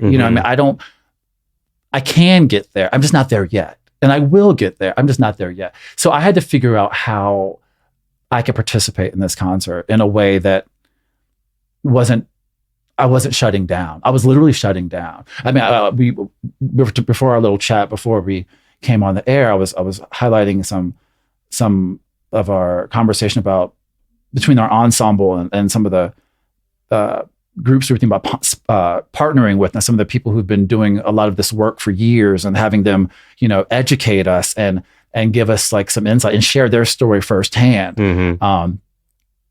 It was hard to hear the things they wanted to talk about because to me, that was not the most important thing.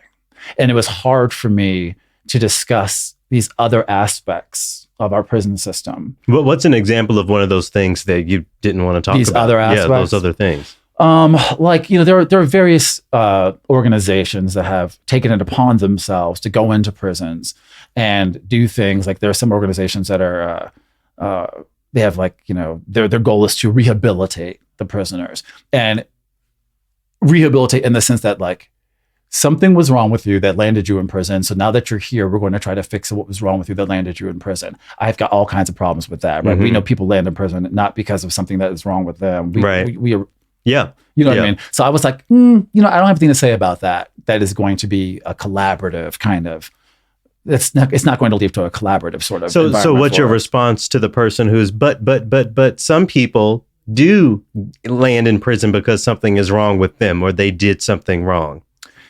Yeah, sure. That handful of people do, sure. But it's greatly swamped by the number of people that are in prisons for different kinds of reasons, right? Yeah. So what I had to do in particular for this particular concert to happen and me to be able to participate in a way that I felt passionate about something and I felt it was like honest, I had to find the part, and keep in mind, I've never gone to prison, so I don't tend to, in my work, base it on something I can't firsthand relate to, and I don't have a firsthand connection to prison, but I did. And I also prefer to create pieces because I'm commissioned to make a performance piece for this particular concert.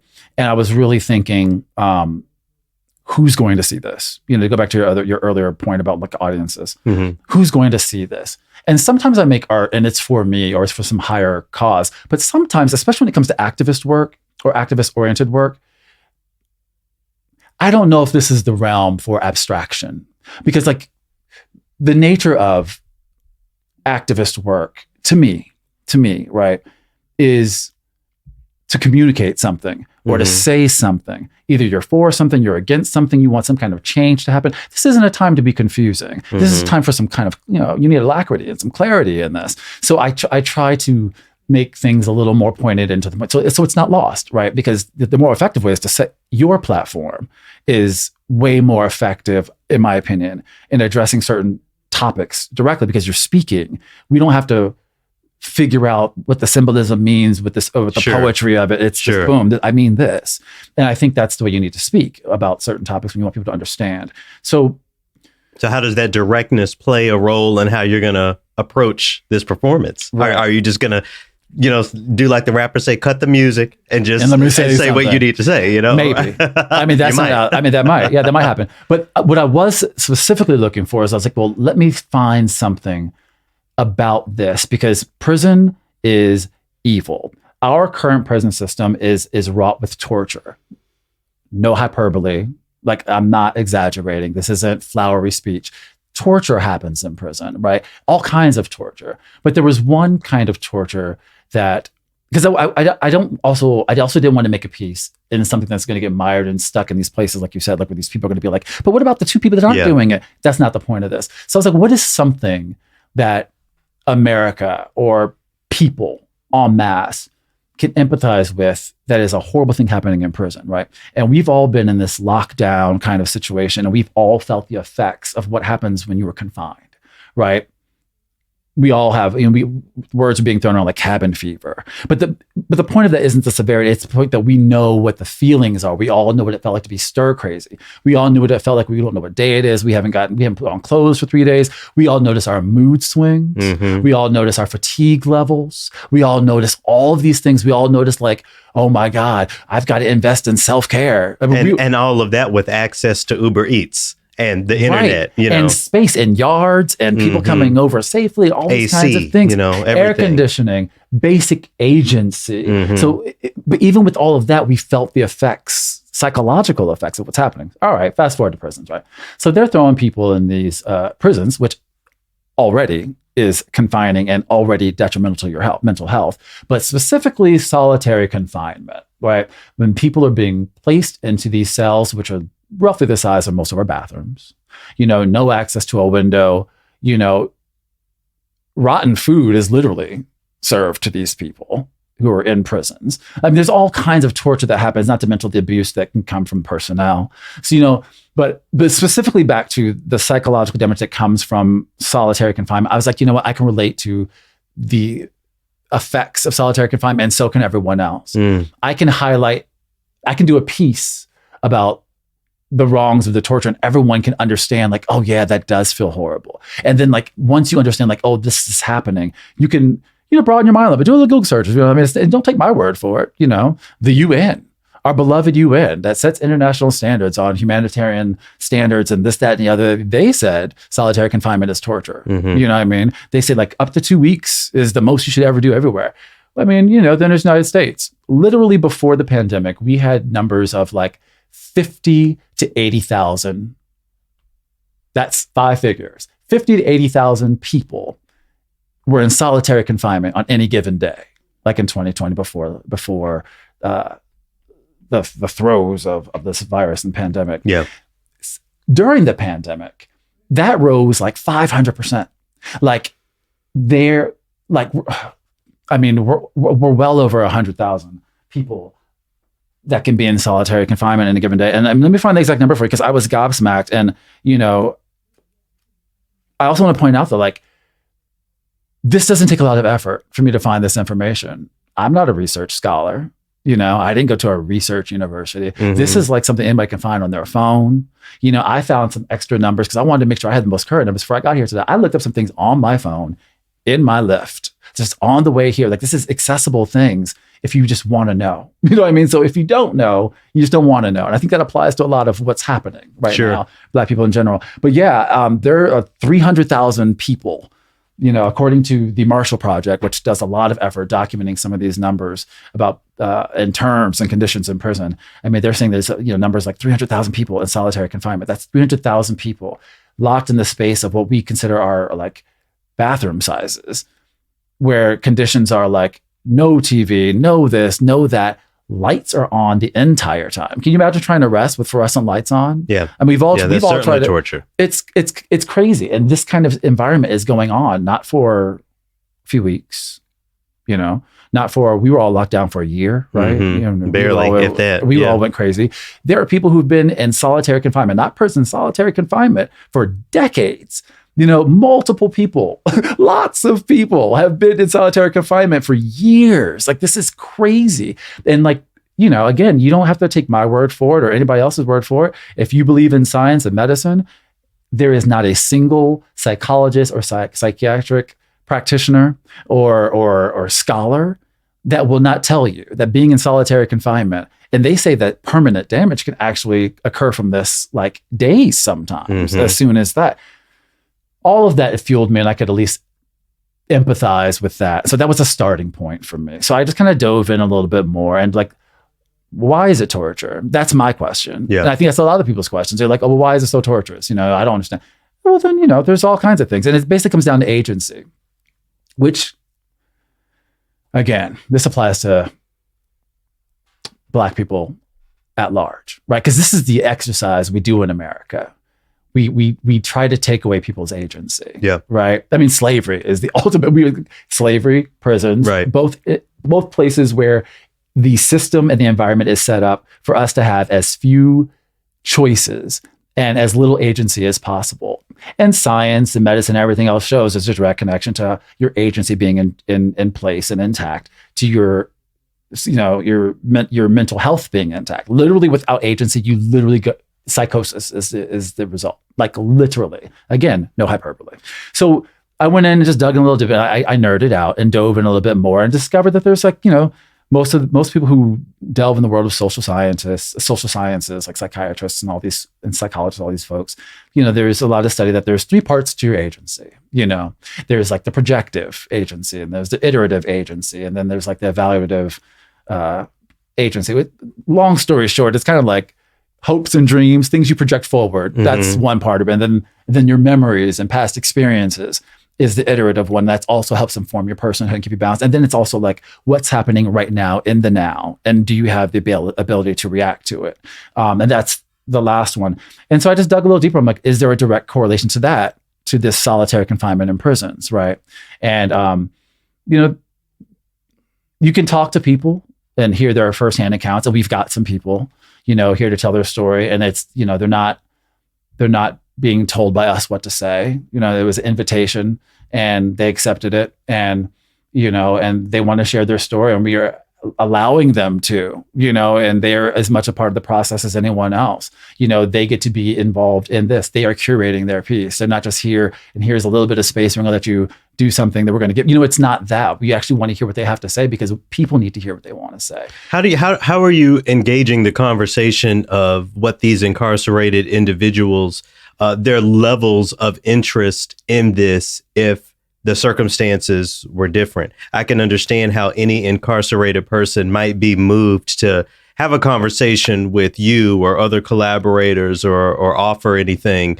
If they were free, maybe they wouldn't give a damn about improvised music or whatever. How do you weigh the circumstance with what you're cultivating in this project? I'm sorry, I didn't quite understand the question. You mean So basically, we're dealing with the subject matter of individuals who don't have this agency fully that you're speaking to. I feel like a part of that right. I feel like a part of what has to be considered is the way in which that lack of agency meets your complete agency as an artist and the intersection that Isolated Triptych lives in when we talk about. Oh, that. Yeah. Well, I am not directly collaborating with any of our guests on this concert. I was asked to, and I kind of said no, and it's because I feel like I need to listen. You know what I mean? I need to listen. I want to listen to them. I need to hear what they want to say. As much as I think our audience needs to hear them. I need to hear them too. So I'm doing some pieces independently, and then their numbers is really all them. I mean, they are literally the MC. Well, one of them is literally an MC that's involved in the concert. That's also a welcome guest. But they, some of them decided to just write narratives out about their story. Some of them decided they wanted to make songs on their own. Some of them wanted to come and be there with us and deliver their own thing. Some of them were like, I'd rather somebody else do. I mean, there was all these kinds of different things. And we were like, well, what do you want to do? I mean, we gave them the same approach that we all take with ourselves. Mm-hmm. I mean, I don't know. I just think it's such a moment for me to listen and to learn. And there are times with my platform, we both have these platforms where information goes a direction. Right. We're sitting on this side of the microphone, right? And that is a bulk of our work. But I really thought in this particular moment in time with this particular subject matter, I needed to listen. Mm-hmm. So my piece isn't dealing with their personal stories. I'm going to celebrate them as much and try to enjoy them as much. My piece is really just inspired by this, the structure. 3 structures in particular of prison that are specifically made to tear down agency. Mm-hmm. And it's the physical structure, the personnel and the routine. Sitting in, they tell you what space you're in, and that does a lot. We all know that firsthand, what happens with being stuck in a room. Yeah. But they also have these elaborate rules. You wake up at this time, you do this at this time, and it just you have no choice. And that's how the routine of prison also attacks your agency. And when your agency is gone, that's when you can't have it's complete psychosis. You no longer can access and process your emotions. And so many people who are in solitary confinement come out with severe cases of agoraphobia. Yeah. And they just, and then we throw them back out into the world, right? And then we, as if that's not enough, we also practice this thing here in America called civic death. Are you familiar with that? I'm not. Civic death dates back at least as far back as the Roman Empire, where the practice is, if you are found guilty and labeled a criminal, you lose your citizenship. You lose the right to vote. Does that sound familiar? You lose access to public funds and resources. Does that sound familiar? Mm-hmm. All these kinds of things. You basically are stripped of your citizenship. And it's what we do here, despite what our Constitution says. So when you are found guilty of a crime, not a misdemeanor, but a felony. Yeah. If you were made labeled a felon, we already know you're disenfranchised. We know you can't vote, right? And it varies state to state and time to time, but across the board, you can't vote. You also are no longer allowed access to federal grants, which means like if you want to go to school, I may figure it out without a Pell Grant. I don't know, figure it out. You know, you aren't allowed to have great, well-paying jobs because here we have a practice of like, have you ever been convicted of a felony? Check this box. So the incarceration continues. The walls become invisible, but the walls are still there. Yeah, completely continues. So they can't have marriages, children. Probably can't get a passport, I would imagine. You definitely can't get a passport. You know, there's all these things that are continually being contested, but like, you know, custody disputes and divorces, you don't have a say. Usually if somebody files for divorce, you know, you both go to court and blah, blah, blah, blah, blah. You get a say, but none of that. Carte blanche to the other spouse, like, right, no questions asked. So there's all of that. But it's there. The reason why I couldn't participate in this kind of environment of anything other than prison being an extenuation of slavery. I can't talk about anything else when it comes to that. And again, I was like, well, how did I arrive here? You know, I like to make sure, I like to let my thoughts and feelings go where they go. And then after I calm down a bit, I like to be like, am I crazy? Like, am I just speaking off left hand? Am I just mad? Yeah, maybe it's just me. Yeah, does somebody look at me wrong today? You know what I mean? Right. But then I was like, let me just check. Yeah. You know, let me just go check. And we're in America, you know, if you want to be a citizen, you basically sign a contract that you're going to abide by the Constitution. And we're all supposed to do that, right? And because we were dealing with things like this solitary confinement and long sentences and all these kinds of things, of course, the first place I went is the Eighth Amendment, right? Which says, it's the one about, you know, no cruel and unusual punishment, sure, right?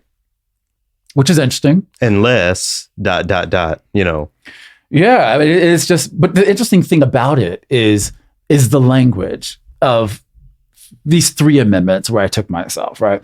The Eighth Amendment reads as no cruel and unusual punishment can be inflicted. Not, you know, not sustained, not endured, inflicted. Okay. All right. No excessive bail can be required. Okay. So you're not allowed to require excessive bails. You're not allowed to like inflict certain punishments. They're not talking to us. I don't get to inflict punishments. I don't get to set bails. They're talking to people who get to do that. Right. Y'all know who that is. And then, so that reads weird. I'm like, that's interesting, right? And then there's another amendment that we talk about because, you know, when you go through this thing, and we were talking about it earlier, prison, whatever we want to call our prison system, whatever, it's completely an extension of slavery, right? We know how like fugitive slave law went into this and then these people running around rounding people up. But we know how that grew and what do we call them? What do they call them? What do they like to call themselves? Or our finest? Or right. Yeah. See, that language doesn't even live in my spirit. So I was like, the what? But anyway, it's so but like when you read this, like slavery is not a thing anymore. It's not a thing anymore. It's not a thing anymore because we passed this 13th Amendment, which we referenced earlier. But I just want everyone to listen to the exact language of the 13th Amendment because it's just like, okay, well, that's cool. And it says like,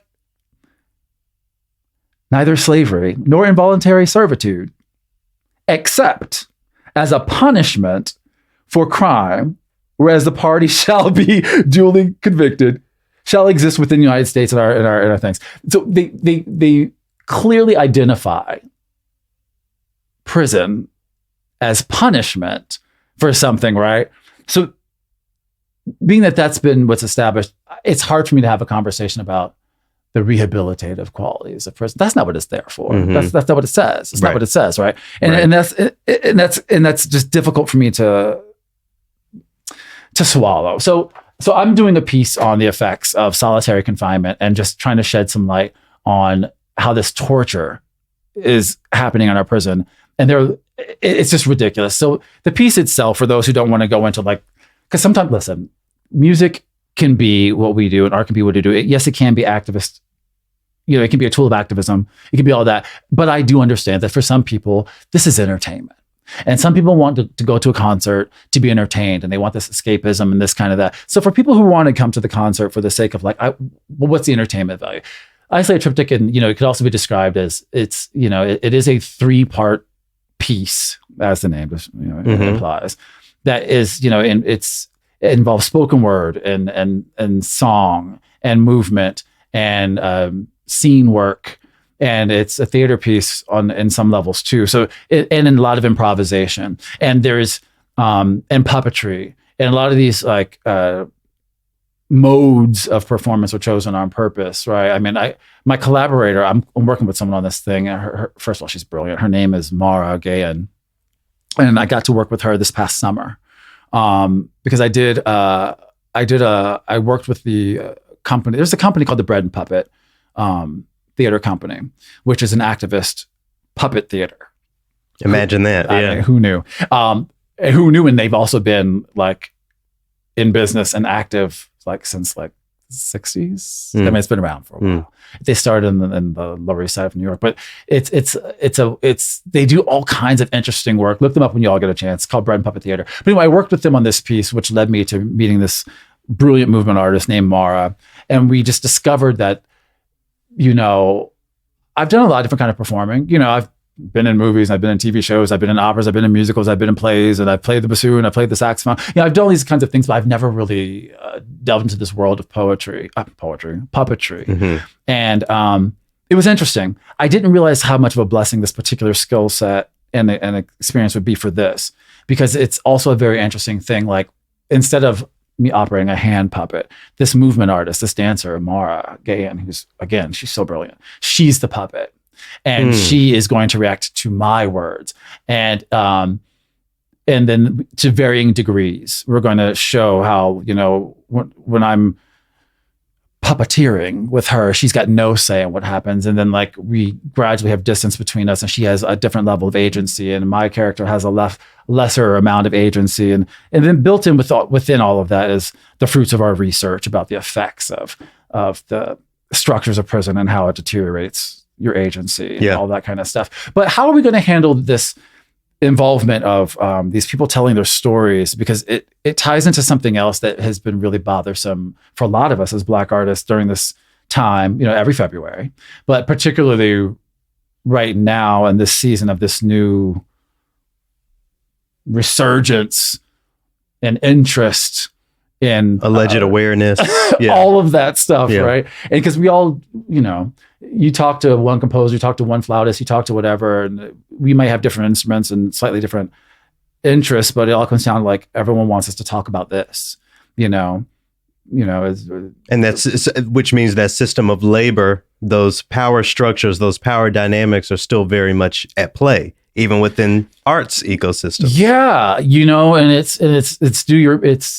we were interested in your pain. We're not interested in this. We want this very specific thing. Now, is that wrong across the board, Garrett? And this is where I get, because at one moment I talk to some of my friends and peers and myself, and they have lots of things being criticisms. I should just use that word. They have a lot of criticisms of our fair institutions and how they're being treated and how they don't want to be treated anymore, and how this, that, and the other. And there's conversations of ownership and entitlement and all of these kinds of things. And they need to be discussed. Let me wrap us up by asking you this. Talk about anything I want to talk about. I ramble, I tell you. I was, you know, another thing that you said that really resonated with me was how people are more engaged if they understand. You know, we're talking about language, but I think it can be bigger than just language. Understanding the point, understanding the subject matter, understanding the goals. So as we look ahead to this performance that includes Isolated Triptych, how are you going to make sure that you're doing everything you can do to be understood in what you're presenting, considering the nuance and the broadness of what this project is? You know, I think the first thing about being understood is listening. You know, I think we spend so much time on figuring out I can be understood, and we immediately go to our deportment. We immediately go on, if I say it like this, they'll get this. If I do it, we just listen. People, they don't make it hard. You know, listen to the response. Like if you're doing something and people are, you know, checking their texts, unwrapping wrappers, you know, doing this, looking down, looking at corners, they're not engaged. And if they're not engaged, then you're not going to, then, and if your goal is for them to be engaged, you need to change what you're doing. You know, I can't keep holding on to these, specifically in this piece, there's an abstract nature to it. But like in the moments I want them to understand exactly what's happening, then it's like, are they getting it like this? No, then let me adapt to them. Like there's a certain amount of humility as a performer. That if you want to be understood, you have to understand that part of that responsibility is on you. If I want a group of Greek people to understand me, it behooves me to learn how to speak Greek. You know, if I want a Spanish speaking audience to understand me, it behooves me to learn how to speak Spanish. If I want a The black blacks, audience, let's just say it. if I want a bunch of black people to understand or be interested in what I'm doing, my goal isn't, well, let me go teach them how to understand what I'm doing.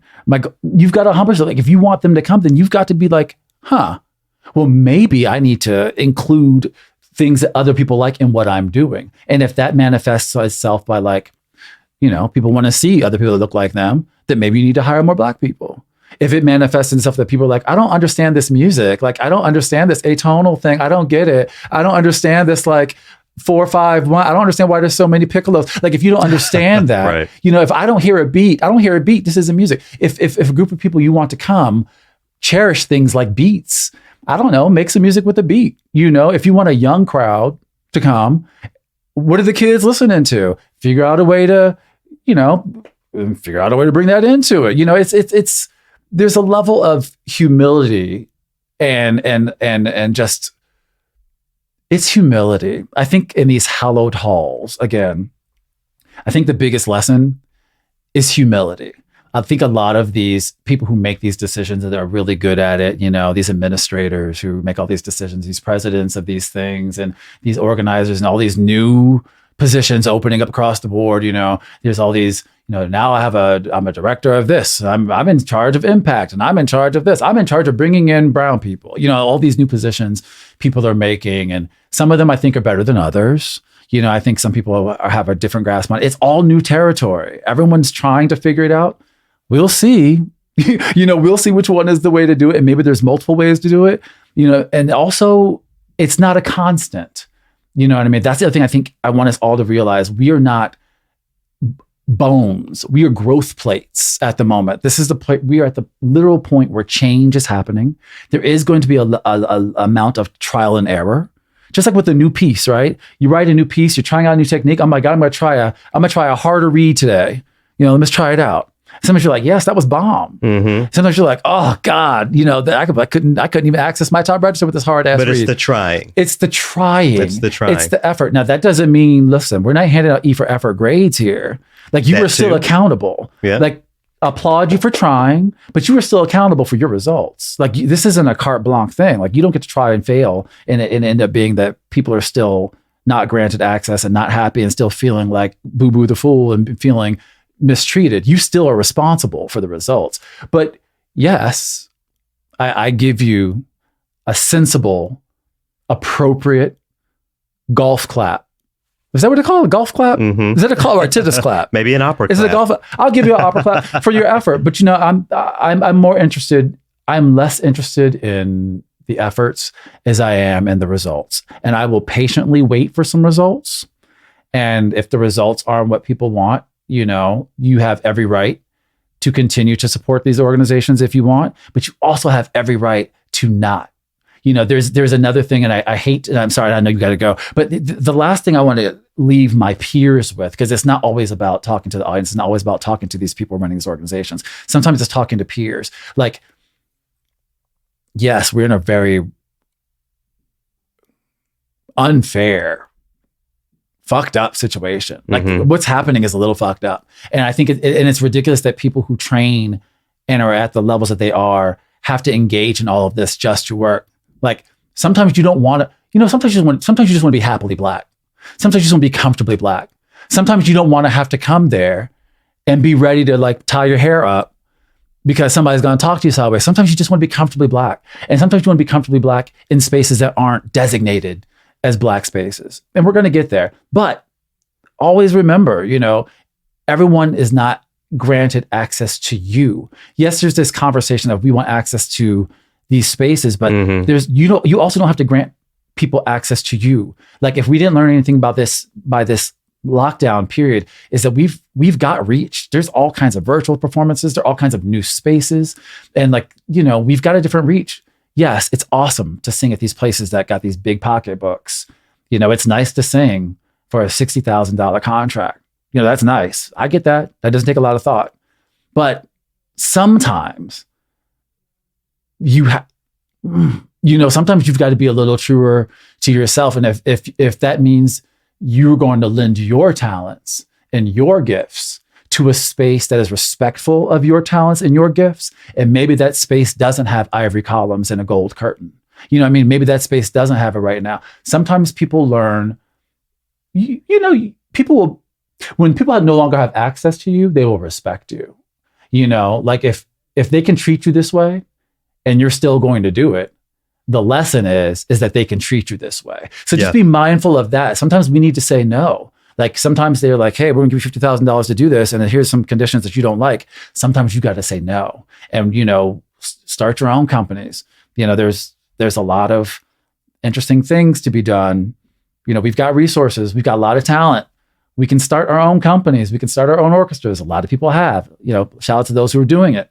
We can support our own. We've got all these all-star great talents that regularly lend themselves to certain kinds of organizations. Lend your voice and your talent sometimes to some of these Black-owned organizations and Black ensembles and people doing that. Like, don't forget that too. Like, that is also how we help each other. Let's make sure that back to the theys, let's make sure that the theys are doing right too. But then let's take care of us. Let's take care of us. Well. Like, let's invest in ourselves and take ourselves seriously and just not allow people to treat us any old kind of way. We don't have to sing in their spaces. We don't have to create for them. We don't have to. We can when we want to. If it's a respectful, mutually beneficial contract that's being offered, then take it. If it's not the kind of contract you want, don't take it. And you're allowed to tell people why you didn't take it, but you don't have to subject yourself to some of these things. Now, sometimes you have to, and we'll work that out. That's another conversation on another podcast. But take care of yourself first. Don't let them run this. Don't let them run you down too much to where you're not functioning, to where you can't even be happy and you can't catch a breath. Like, don't let this fight, even though it's an important fight, don't let it occupy every inch of your artistic identity. It's an important fight, but it can't be all of what you are.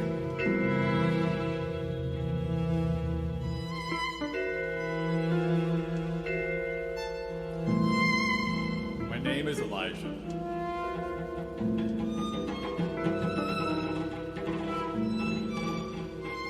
My name is Elijah McLean. I have my ID right here.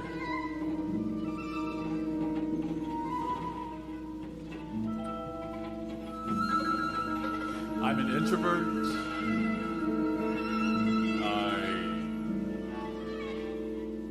I don't eat meat.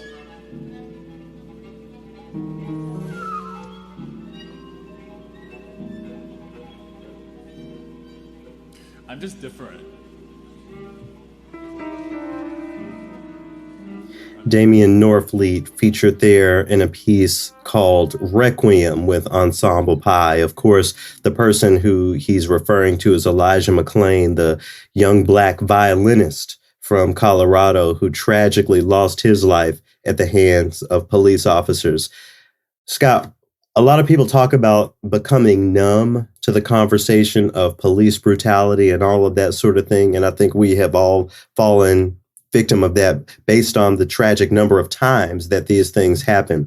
Elijah McLean's murder hit me different because, as I always say, this was a young Black boy who literally played violins for kittens in his free time and ended up getting killed. And going back to that conversation of how the respectability is not going to save you, being an upstanding violin playing young man doing all the right things did not save his life. And that's why we have to never sideline this conversation and make sure we are highlighting the role that we play, the roles that we play in dismantling the scourge that is police brutality, because it could literally be any of us. And as you have said in the past, when they're done with us, who's next? When you run out of enemies, you have to start eating at the inadequate ones among the ones that are with you. So the ones who aren't as strong or aren't as smart, maybe they have something like polio or something like that inhibits them. It'll start to turn on itself. That's what happens. I've been inspired based on that conversation with Damian, and then last week's conversation where I featured Heartbeat Opera and what they're doing with Fidelio and using prison choruses. Scott, I think we need to go. I think we need to go to jail. I think we need to go to one of these facilities and find a musician and talk with them. When we talk about bridging gaps, connecting communities, that's a part of it. So, what do you think? Will you join me in? And doing that work? Would you feel comfortable recording an interview inside of a facility? I think so. The journalist in me, that makes all sorts of senses tingle. Yeah. Because that's where the story is. It's not the representative of the prison out in front at the gate, giving some sort of an interview. And it's certainly no one within the classical music industrial complex, because those are people that they have thrown away as well and forgotten about whether they understand it or not. Class solidarity. That's what I'm working toward. All right. As we get into this last movement, I want to talk a little bit, just for a second, for some context, about an activist named Joe Hill. Again, Caesar put this person on my radar. I'll put a link to the Wikipedia in the description, but I'm just going to read a little bit from it here for folks to understand. So Joe Hill was an immigrant worker, and in 1914 he was wrongfully accused of a murder. Someone came to the hospital, shot and in trouble bleeding, and later on that night Joe Hill came, and after refusing to explain what occurred, when it came to his injury, he was convicted of the murders in a very controversial trial. It says here, following an unsuccessful appeal, political debates, and international calls for clemency from high-profile figures and workers' organizations, Joe Hill was executed in November of 1915. After his death, he was memorialized by several folk songs. His life and death have inspired books and poetry. So to connect this back to Paul Robeson, who we were talking about at the beginning, he used those folk songs and would go in these mines and sing among these working people these songs, not only bridging the racial gap, because he'd be the only black person there. These miners were white. So not only bringing the racial component together, but the class solidarity. These miners were poor. These miners were way broker than Paul Robeson, but he wanted them to know that he believes in them as well. And if we can unite on one front, we could really change the world. But we just have to demolish racism before we can, all see each other on the same page from that class perspective. Anyway, to get us into the final movement, I wanted to use a recording, share a bit of a recording from 1949, where Paul Robeson is singing to a group of Scottish miners. The tune he's singing is "I Dreamed I Saw Joe Hill Last Night." Let's take a listen. Says Joe, what they can never kill went on to organize, went on to organize. I dreamed I saw Joe Hill last night, alive as you and me.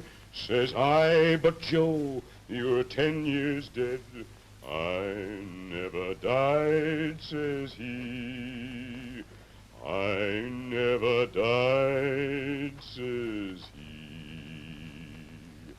I never died, says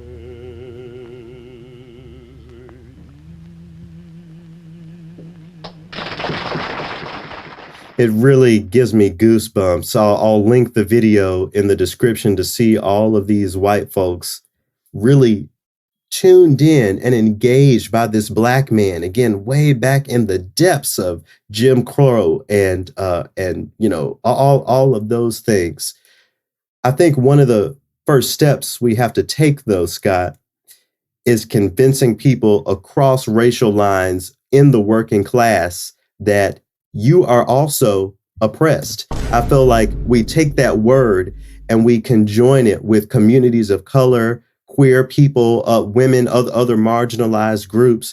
But the white man working at a job, making $20 an hour, maybe even $30 an hour, doing the best he can to pay his rent or mortgage every month, who is impacted by rental spikes across the country, especially as they happen in Knoxville. If we can even convince them that this is going to benefit you, we can get somewhere. What are your ideas on convincing the person who doesn't see themselves as oppressed that they are indeed oppressed? Maybe not by racial constructs, but certainly by capitalist constructs. Dude, I have been trying to get extended family to see that for a while. Extended, and not to presume anything, but extended family who don't have it nearly as good as you do, Yeah.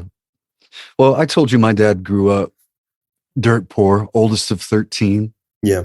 And all of my aunts and uncles and many of my cousins would benefit from policies that they vote against, and I'm trying to make them see that they are not that different from the very people that they are villainizing as, getting help or subsidized, or the only reason why you are where you are is because the government stepped in. All those conversations. We'll get there. All right, we're in the fourth movement. I'm gonna bring up a few trill things, and actually, Scott, I have a hard stop in 8 minutes, so we have to not spend too long here. But okay. The first one I'm gonna speak to that we'll speak to briefly. I'm reading from National Affairs. John Del Vento put this on my radar, so shout out to him. Just an excerpt here. So this deals with Stanford University and one of their Black themed housing facilities. Is called the Ujamaa is the name of the facility. Anyway, I'm reading here. It says, one October evening, some undergraduates in Ujamaa had argued over a Black student's claim that all music in America has African origins. When the discussion turned to Beethoven, the Black student said that Beethoven was Black. Several white students openly doubted the claim. The student who admitted to defacing a Beethoven poster later said he had done it because it was, quote, good opportunity to show the Black students how ridiculous it was to focus on race. So they took this giant poster of Beethoven that was somewhere on campus, colored him, blackfaced him, spray painted a huge afro on him, and hung that over in the Ujamaa house, again, as I just read there, to say how ridiculous this is. Okay, so this is what I want to bring to you. It's one thing for us to engage these conversations, and affirm all American music as Black music, as we have over and over again on this podcast, and the receipts that we have for that, not just talking, but actually pointing to those Black origins. There are students who are completely isolated in places like Stanford and live in that truth and understand that truth and are met with that sort of racist response. Is there something to be said about the trouble that folks like you and me, or folks across the professional industry, are creating for folks in earlier parts of their trajectory and the issues that they have to face? Is there something that we can do about that, or that we should be thinking about? You're asking me if we're making it worse for the next generation? Is that what maybe and I know that's a weird question to ask and to think about, but I can't help but to think about it. Well, look what we were handed. Listen, period. Again, we don't have a whole bunch of time today, but I'm going to link that in the description. And everyone doing this activist work, this liberation work, I'm not saying cool off for the sake of anything. But what I am saying is that we have to remember that there are folks in earlier parts of their trajectories, and we have to always remember that there is a cost to this. Change-making work isn't going to happen just because it happens, and everybody's going to be happy. There's going to be some uncomfortable conversations and some really bad situations that folks are going to get pulled into. So I just want to encourage everyone to remember those folks. And if you have especially college age students in your life who are interested in these conversations, to support them in every way you can, because it's easy to be talked out of something, to be gaslit, especially by professors or older students when you're 19 years old, 20 years old, so we have to do everything we can to make sure that they stay the course. And then, and let me just quickly mention that the Las Vegas Philharmonic, the Las Vegas Philharmonic. I forgot to mention it last week. Actually, did tell me that wearing all black instead of a colonizer uniform will be fine. So I'm gonna offer a little applause to the Las Vegas Philharmonic. I'll be there playing second bassoon in May. Dell is going to come to Vegas with me, where we will be featuring music of Juan Pablo Contreras, who's been on TRILLOQUY. So it's going to be exciting to play a bit of his music. And Beethoven's Ninth Symphony, but who cares? Anyway. So anyway, shout out to the Las Vegas Philharmonic. I'm excited to get back on stage in my all black to do that concert. The last thing I want to get to, I'm going to have this in the description. I'm reading here from clarionledger.com. I'm just going to read verbatim here. It says, a video on social media sparked a surge in signatures on a petition asking Mississippi Governor Tate Reeves to pardon a woman sentenced to life in prison without parole as a habitual offender for possessing less than 2 ounces of marijuana. Tamika Drummer received a life sentence in 2008 after she was pulled over for an expired license plate in northern Mississippi's Alcorn County, and officers found marijuana in her vehicle. Drummer was sentenced as a habitual offender because of previous convictions. We have a black woman, Scott, spending life in jail because a police officer found some weed in her car. And we have a woman in Minnesota named Kim Potter who is going to end up serving less than 2 years for straight up murdering someone. What can I possibly say? How can we put any trust? How can we be expected to put any trust in our legal systems when we have these two stories set side by side? It's impossible. So we need to get beyond the nice talk. We need to get beyond all of these ideas of slow change, because while people are talking about playing the long game, you have a woman spending her entire life, the rest of her life, in jail. There is a petition. I'll link it in the description. These are things we have to think about. If this is the nature of our justice system, if this is the evidence we have, why isn't an institution that has been traditionally even wider absolved from being one of those bad guys? I think we really need to contextualize it in this way. Thank you, everyone, for listening to this opus of TRILLOQUY. Again, I hope that y'all will tune in to I Can't Breathe, a very poignant opera by Leslie Burrs and Brandon Gibson that I have the pleasure of conducting. Again, links to that into the description. And I will see y'all back in the studio, hopefully, if everything goes well, next week. Thanks for tuning in.